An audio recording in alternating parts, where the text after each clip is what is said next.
দেখতে থাকো এইগুলোর অবস্থা, এইগুলোর অবস্থা। কি হয়েছে? কি লাফাবি না, লাফাবি না, লাফাবি না, বসো। বাইরে তো আজকে সারাদিন বৃষ্টি হয়েছে, তো সারাদিনই ঘরেই আছে এগুলো। সারাদিন একটা আপডেট দেওয়ার জন্য ওদের ভিডিওটা পোস্ট করছি।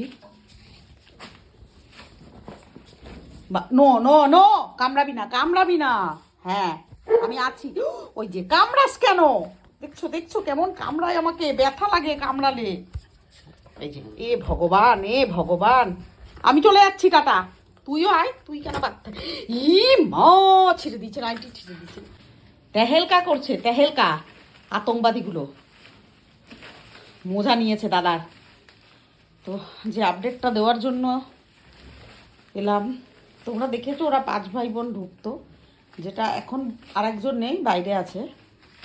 আর একটা ছিল কালো, আর ওর পাগুলো ছিল সাদা। তো ও সব থেকে আমাকে বেশি ভালোবাসতো, যেখানেই থাকতো ছুটে আসতো। আর আমিও খুব ওকে আদর করতাম। গোলুমলু ছিল, খুবই সুন্দর ছিল। ছিড়িস না ওগুলো, ছিড়িস না। তো একদিনই আমিও বলেছিলাম না, আজকে একটু দুর্বল দুর্বল, একটা ভিডিওতে বলেছিলাম যে ও আজকে খায়নি। তো সারাদিন রাত্রেবেলাটাও এখানেই ছিল, ওই টেবিলের ভেতরে ওইখানে ঢুকেছিল। ছিড়িস না। তো আমি ঠিকই ছিল, আমি ওকে ওই ডাক্তারকে ফোন করে জিজ্ঞেস করলাম যে এরকম একটু মিষ্টি আছে। বলছে কিছু না, ওদের অনেক রকম প্রবলেম হয়। তো তো ঠিকই ছিল জানো তো। তারপরে আর এদিকে আসেনি, আমার ঘরে আর আসেনি। আমি খুঁজেছিলাম অনেক, এদিক ওদিক খুঁজলাম, সামনে গিয়েও ছেলে মেয়েকে দিয়ে খোঁজালাম, পাইনি। দেখতেই পাইনি ওকে। আর রাত্রেবেলায়ও পরের দিন আর শুতেও আসেনি ও। এরা 4 জনই এসেছিল, ও আর আসেনি শুতে। এবার আমি কোথায় খুঁজবো? আমি তো ভেবেছিলাম যে কিছু একটা হয়তো হয়েছে, না কি কেউ মেরে ফেলে দিল না কি, নানান ধরনের চিন্তা ভাবনা মাথায় আসছিল। তো তারপরে মনাকে বললাম, ও গিয়ে খুঁজলো, দেখবো। বলছে মা দেখলাম না তো কোথাও নাই, ড্রেনে ট্রেনেও পড়ে নাই। তারপরের দিন সকালবেলাতে, সকালও না, ওই দুপুর দিকে এমনি শুনলাম যে ও নাকি বালির ওখানে পড়ে আছে, মানে ও আর নেই বেঁচে। আমি ছুটে গেলাম, আমি জিজ্ঞেস করলাম আরেকজনকে, ও বলছে হ্যাঁ ওইখানে পড়ে আছে বাচ্চাটা। কি হয়েছিল? এই দেখো বদমাশি, দেখো এর। এই যাস না ওখানে, এদিকে আয়, সিলিন্ডার পড়ে যাবে, ওদিকে যাবি না। তো গিয়ে দেখছি হ্যাঁ ও পড়ে আছে। কিন্তু কি হয়েছিল ওর, মুখে পুরো একটু ফেনা ফেনা ভাবছিল, কেউ হয়তো বিষ খাইয়ে দিয়েছে কি না জানি না। অনেকেরই তো এদের প্রতি আক্রোশ রাগ আছে, ওদের ওপর না শুধু আমার উপরেও আছে।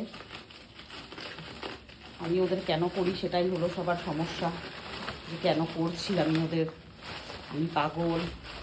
কেউ কেউ আবার বলছে আমি পুণ্যি হবে, পুণ্যি কামানোর জন্য করি। তো তাদেরও বলি তোমরাও একটু পুণ্যি কামাও, তোমাদের কে বারণ করেছে?